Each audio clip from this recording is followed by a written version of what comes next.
നമസ്കാരം. രാജ്യത്ത് കോൺഗ്രസ് ഭരണമുള്ളത് നിലവിൽ വെറും 3 സംസ്ഥാനങ്ങൾക്ക് മാത്രമാണ്. ഹിമാചൽ പ്രദേശ്, കർണാടക, തെലങ്കാന എന്നീ സംസ്ഥാനങ്ങളാണ് കോൺഗ്രസ് ഭരിക്കുന്നത്. ഈ 3 സംസ്ഥാനങ്ങളിലെയും കോൺഗ്രസ് ഭരണം അട്ടിമറിച്ച് അവിടെ അധികാരത്തിൽ എത്തുക എന്നതാണ് BJP ഇപ്പോൾ ലക്ഷ്യമിടുന്നത്. ലോക്സഭാ സ്പീക്കർ തെരഞ്ഞെടുപ്പ് കഴിഞ്ഞതോടെ അതിനായി അവർ ഇപ്പോൾ തന്നെ ചെസ് ബോർഡിൽ കരുക്കൾ നീക്കുന്നത് പോലെ ഓരോ തന്ത്രങ്ങളും അവർ നീക്കിക്കൊണ്ടിരിക്കുകയാണ്. പാർലമെന്റ് സമ്മേളനം അവസാനിക്കുന്നതോടെ ഈ നീക്കങ്ങൾക്ക് ശക്തി ആർജിക്കും. കോൺഗ്രസിലെ അതൃപ്തരെ ഒപ്പം നിർത്തി ഭരണം അട്ടിമറിക്കാനാണ് ശ്രമം നടക്കുന്നത്. ലോക്സഭയിൽ പ്രതിപക്ഷത്തിന് കരുത്ത് കൂടിയെങ്കിലും അതൊന്നും തന്നെ BJPയെ പിറകോട്ടടിച്ചിട്ടില്ല എന്നത് വ്യക്തമാണ്. ഡെപ്യൂട്ടി സ്പീക്കർ പദവി പ്രതിപക്ഷത്തിന് വിട്ടു നൽകില്ലെന്ന് പറഞ്ഞതിലൂടെയും ലോക്സഭ സ്പീക്കർ പദവിയിലേക്ക് മത്സരം നടക്കട്ടെ എന്ന നിലപാട് എടുത്തതിലൂടെയും BJPയുടെ ആത്മവിശ്വാസമാണ് നമ്മൾ കണ്ടത്. സ്പീക്കർ തെരഞ്ഞെടുപ്പിൽ BJP മുന്നോട്ട് വച്ച സ്ഥാനാർത്ഥിയെ ശബ്ദ വോട്ടോടെയാണ് തിരഞ്ഞെടുത്തത്. ഇലക്ഷൻ നടന്നിരുന്ന എങ്കിൽ BJPയെ സപ്പോർട്ട് ചെയ്ത പല വോട്ടുകളും ഓം ബിർളയുടെ പെട്ടിയിൽ തന്നെ പോകുമായിരുന്നു. അതായത് കോൺഗ്രസിൽ നിന്നുള്ള പല നേതാക്കളും ഓം ബിർളയെ സപ്പോർട്ട് ചെയ്യുമായിരുന്നു എന്നത് വ്യക്തമാണ്.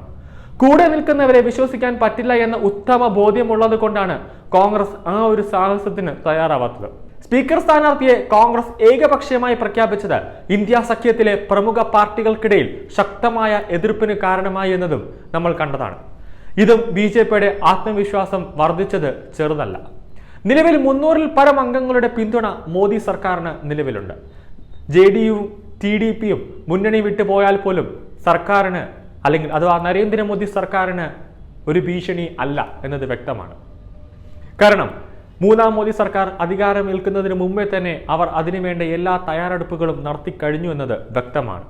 ചന്ദ്രബാബു നായിഡുവിൻ്റെയും നിതീഷ് കുമാറും പാർട്ടി വിട്ടു പോയാലും അതിനുവേണ്ട എല്ലാ തയ്യാറെടുപ്പുകളും അവർ നേരത്തെ തന്നെ സജ്ജമായി ഇരുന്നു എന്നത് വ്യക്തമാണ്. BJPയുമായി ഇത്തരത്തിൽ അന്തർധാരയുള്ള പാർട്ടികളെക്കുറിച്ച് രാഹുൽ ഗാന്ധിക്ക് ഇപ്പോൾ നല്ല ബോധ്യമുണ്ട്. കോൺഗ്രസ് MPമാരെ പിളർത്താൻ BJP തയ്യാറാകുമോ എന്ന ഭയവും നിലവിൽ രാഹുലിന്റെ മനസ്സിലുണ്ട്. ഡൽഹി മുഖ്യമന്ത്രി അരവിന്ദ് കെജ്രിവാളിന്റെ ജാമ്യാപേക്ഷ കോടതി പരിഗണിക്കുന്നതിന് തൊട്ടു മുമ്പ് അദ്ദേഹത്തെ CBI അറസ്റ്റ് ചെയ്ത നടപടി പ്രതിപക്ഷത്തെ ശരിക്കും ഞെട്ടിപ്പിച്ചിട്ടുണ്ട്. ഈ അറസ്റ്റ് പ്രതിപക്ഷത്തിന് ഒരു വാർണിംഗ് ആണ് എന്നതിൽ യാതൊരു സംശയവുമില്ല. മുമ്പ് കർണാടകയിലെ BJP സർക്കാർ പ്രതിസന്ധിയിലായപ്പോൾ പ്രതിപക്ഷ MLAമാരെ രാജിവെപ്പിച്ച് പിന്നീട് അവരെ ഉപതെരഞ്ഞെടുപ്പിൽ BJP ടിക്കറ്റിൽ മത്സരിപ്പിച്ച് വിജയിപ്പിക്കുകയും ചെയ്ത ചരിത്രം BJPക്കുണ്ട്. National Herald case, Agusta Westland case ഉൾപ്പെടെ പ്രിയങ്കയുടെ ഭർത്താവ് റോബോട്ട് ഉൾപ്പെടെ EDയുടെ റഡാറിലാണ് എന്നത് വ്യക്തമാണ്.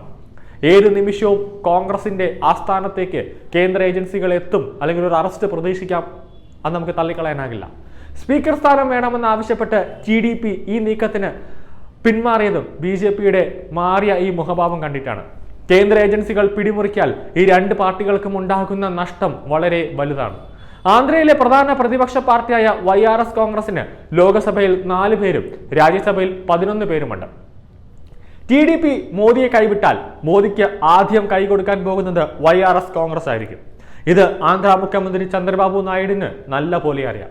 അതുകൊണ്ട് തന്നെ BJPയെ പിണക്കാതിരിക്കുക എന്ന തന്ത്രമാണിപ്പോൾ ചന്ദ്രബാബു നായിഡു സ്വീകരിച്ചിരിക്കുന്നത്. അതുപോലെ തന്നെ അരവിന്ദ് കെജ്രിവാളിന്റെ അറസ്റ്റും ഇനിയിപ്പോൾ ആം ആദ്മി പാർട്ടി തന്നെ ഇല്ല എന്നുള്ള ഒരു കാര്യത്തിലേക്കാണ് ഇപ്പോൾ എത്തിക്കൊണ്ടിരിക്കുന്നത്.